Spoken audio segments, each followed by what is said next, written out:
Hi, so several of us went today to Brian Mast's Stewart office, and we didn't really get a whole recording of everything that happened there, and I wanted to kind of fill in some details. And I usually write this stuff. I'm not really a speaker, I'm a writer, but I don't have time, I have to go to work. So I just kind of wanted to let people know what's going on. So we went, there were about 10 of us or so, and we met with Amy, his staff member, who would not let us in but came outside to speak with us, and we told her right up front we were there, peacefully and just wanted to talk, and that we don't condone any type of threat or violence or anything like that, that we were merely there to speak on behalf of Larry Key and his exceptional character, and that given that he is clearly not any kind of flight risk, and yet he's being forced to stay in jail until next Monday, which is still 5 more days away. So we want to make it clear that we are not only speaking out about his innocence until proven of anything else, because that's the law and how it should be, but because we believe in him and stand with him regardless. Do we think he said any of the things he's accused of? No. Do we think he would ever act on anything like that? Hell no.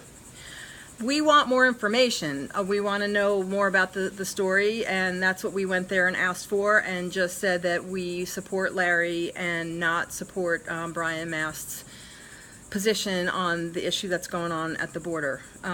So in the meantime, as they find out more about the situation with Larry, we discussed how we have been calling and calling regarding the issue at the border, and we've been given no answer up until now. And then today, they did actually have a statement, which I'll read right now. This is Brian Mast's statement on the issue going on at the border. "It is our duty as an American government to deal compassionately with any child from any nation, just as it is the responsibility of foreign families seeking asylum in the U.S. to choose only legal means to enter our nation so that they can avoid family disruption. I am confident this process will be improved." I could probably spend an hour dissecting how much is wrong with this statement, but again, I don't have that kind of time. Let's just start with the fact that they are seeking asylum and doing this the legal way. This is the legal way, and we all know what's going on there, and that this is a zero-tolerance enforcement policy that's cruel and inhumane, and Brian Mast basically supports it because he hasn't spoken out against it, and he supports everything that Donald Trump does. And that he's also putting the blame on the victims. Well, you didn't avoid family disruption, so yank, let me have your kids. So that's Brian Mast's statement.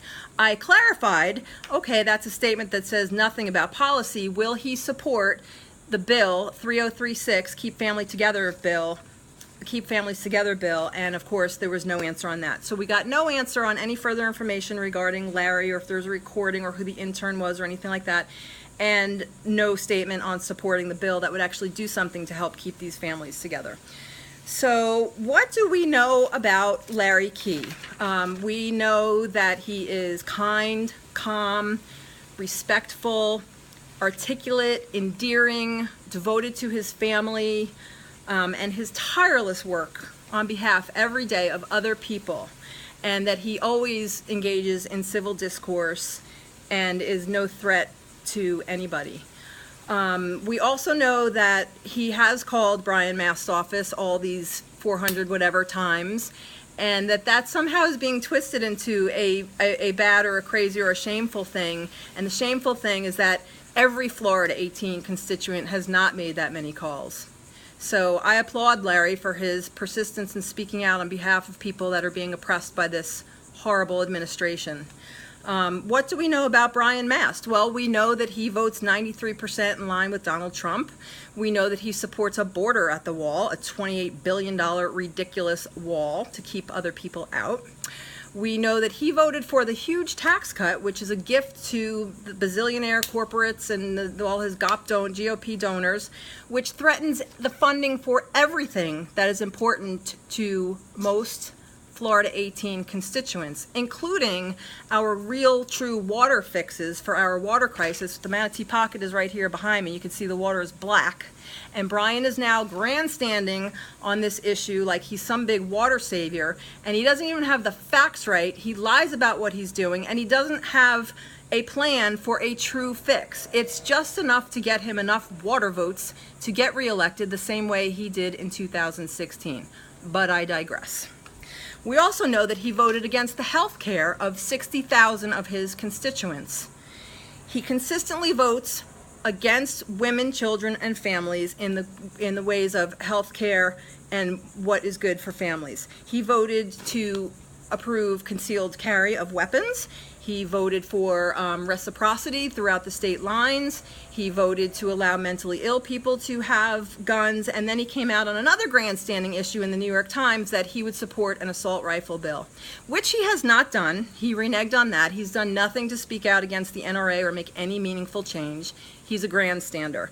In fact, in this just recently, he was a guest speaker at an event that the NRA held and was backed by Big Sugar. So where does Brian Mast really stand on all these things? He says he's this, moderate Republican environmentalist, while he's out there supporting a Tea Party agenda and taking votes in line with that and not what he says. So in my opinion, Brian Mast is a liar, and Larry Key is in jail. So I think I speak on behalf of a lot of people for Florida 18 who know what's going on and are not crazy rebels and resistors alone, but we are informed, concerned citizens about what's going on, and we're doing what we should be doing right now. So that's all that I know from our meeting today at Mr. Mast's office. Amy, the staff member, was seemed pretty put out that we were there or expected any answers or discussion, or that we would somehow include her in a picture or a dialogue that could be on social media or whatever. Don't be afraid of what you're doing. If you're doing the right thing, why do you even care what's recorded, what's not, what's stated, what's not? And the whole thing of, I just work here? I just work here. That was what listen, I just work here. Yeah, you do. And we pay with our taxes and our dollars for your salary through the House of Representatives.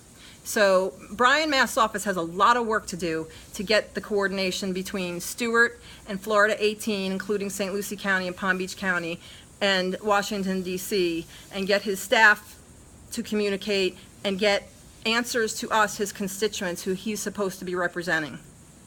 And then we'll go from there.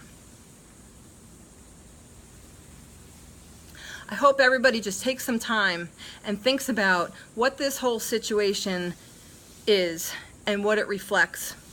What has gradually happened and eroded over the past year and a half plus to where we are now, and this situation has happened.